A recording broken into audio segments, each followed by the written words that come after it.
Hello friends, तो आज मैंने कॉलर ब्लाउज़ के ऊपर इस स्लीव्स को बनाई है। तो आज की इस वीडियो में मैं इसी स्लीव्स का ट्यूटोरियल शेयर कर रही हूँ। तो मैंने ब्लाउज़ पर एक साइड पर स्लीव्स लगा लिया है और साइड जॉइंट भी कर लिया है। तो दूसरी साइड का स्लीव्स मैं बनाऊँगी, किस तरीके से कटिंग करना है, कैसे जॉइंट करना है, कैसे फिनिशिंग देना है, वो सब कुछ मैं आपको इस वीडियो में बताऊँगी। तो चलिए आज की इस वीडियो को स्टार्ट कर लेते हैं।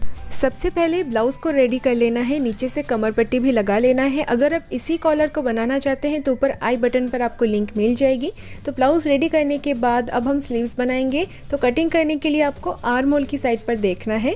तो यहाँ पर आर्म होल की साइड पर नीचे से 1 इंच पर निशान लगाना है, दोनों साइड पर इस तरह से दोनों साइड पर निशान लगा लेना है। देन इंची टेप को इस तरह से रखना है और नीचे जो चौक का निशान लगाया है वहाँ तक मेज़र करना है। तो देखिए टोटल आ रहा है 7 इंच। अब 7 का डबल कर लेना है तो हो जाएगा 14 इंच, और अगर हम 14 का डबल कर लेंगे तो हो जाएगा 28 यानी कि 28 इंच। तो 28 इंच का सीधा पट्टी कटिंग करना है। लेकिन अगर आपके पास कपड़ा ज़्यादा हो तो आप अपने पसंद से ज़्यादा कपड़ा कटिंग कर सकते हैं।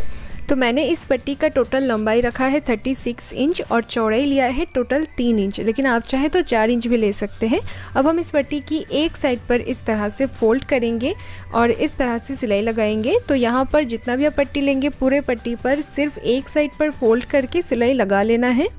देन सिलाई लगाने के बाद पट्टी की दोनों किनारियों को एक साथ मिला के आपस में रखना है इस तरह से। ये देखिए, अब यहाँ पर जो खुली वाली साइड है वहाँ से इस तरह से हल्का सा गोलाई में इस तरह से कट कर लेना है। देन इसके ऊपर से सिलाई लगाना है इस तरह से। तो एक बार सिलाई लगाने के बाद एक दूसरी बार सिलाई लगाना है। तो दोनों सिलाई के अंदर आधा इंच का गैप रहेगा, तो इस तरह से सिलाई लगाना है। देखिए दोनों सिलाई के मिडिल पर आधा इंच का गैप छोड़ना है। इसके बाद फ्रिल बनाना है। तो थोड़ा सा धागे को खोलना है इस तरह से और धागे को बाहर की तरफ खींचकर इस तरह से फ्रिल बनाना है। देखिए इस तरह से। तो बहुत ही धीरे धीरे से धागे को खींचना है और इस तरह से फ्रिल तैयार कर लेनी है।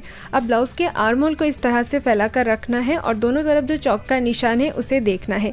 तो एक साइड पर स्लीव्स को इस तरह से रखना है और पिन लगा लेना है। तो पहले स्लीव्स को ब्लाउज़ के साथ पिन लगाकर अटैच कर लेना है। तो देखिए इस तरह से पिन लगा लेना है। और अगर आपका स्लीव छोटा हो जाता है ब्लाउज़ के आर्म होल से तो वहाँ पर आप थोड़ा सा फ्रिल को खोल लें और इस तरह से रख लें। अब यहाँ पर एक ओरेप पट्टी कटिंग करना है जिसे इस तरह से फोल्ड करना है और यहाँ पर स्लीव्स के ऊपर रखना है इस तरह से और सिलाई लगाना है। तो ये मैं आपको सिलाई लगाकर दिखाती हूँ। तो देखिए इसके ऊपर पहले हम सिलाई लगा लेंगे। तो एक एक पिन को खोलना है और ऊपर से सिलाई लगाना है। सिलाई लगाने के बाद स्लीव्स के ऊपर एक सिलाई का लाइन दिखेगा, वहाँ पर धागे को खोल देना है इस तरह से। तो इस तरह से मैंने सारे धागे को निकाल दिया है। इसके बाद स्लीव्स को हम फिर से इस तरह से रखेंगे और जो ओरेप पट्टी कटिंग किया था उसे लेंगे। तो इस तरह से फोल्ड करेंगे और इसके ऊपर रखेंगे। तो यहाँ पर आधा इंच से भी कम मार्जिन लेना है और इस तरह से सिलाई लगा लेना है। इस सिलाई को लगाने के बाद अब जितना भी एक्स्ट्रा पट्टी होगा उसे कट कर लेना है और यहाँ पर सिलाई का मार्जिन के बाद भी अगर एक्स्ट्रा है तो उसे इस तरह से कट कर लेना है। अब इसके बाद ब्लाउज़ को हम उल्टा कर लेंगे और पट्टी को दूसरी तरफ फोल्ड करके सिलाई लगा लेंगे। अब जिस तरह से साइड फिटिंग्स का सिलाई लगाना होता है उस तरह से आप अपना फिटिंग्स का सिलाई लगा लें और इस तरह से ब्लाउज़ की फिटिंग्स कर लें। देन उसके बाद स्लीव्स भी रेडी हो जाएगी और आपका ब्लाउज़ भी रेडी हो जाएगा। तो इस तरह से मैंने आसानी से इस स्लीव्स को बना लिया है। ऐसे ही वीडियोज़ देखने के लिए आप मेरे चैनल को सब्सक्राइब कर लीजिए और इस ब्लाउज़ के ऊपर जो मैंने शर्ट कॉलर बनाई है उस वीडियो का लिंक आपको डिस्क्रिप्शन बॉक्स पर मिल जाएगी। तो बस आज के लिए इतना ही, मिलते हैं आप सभी से अगले वीडियो में।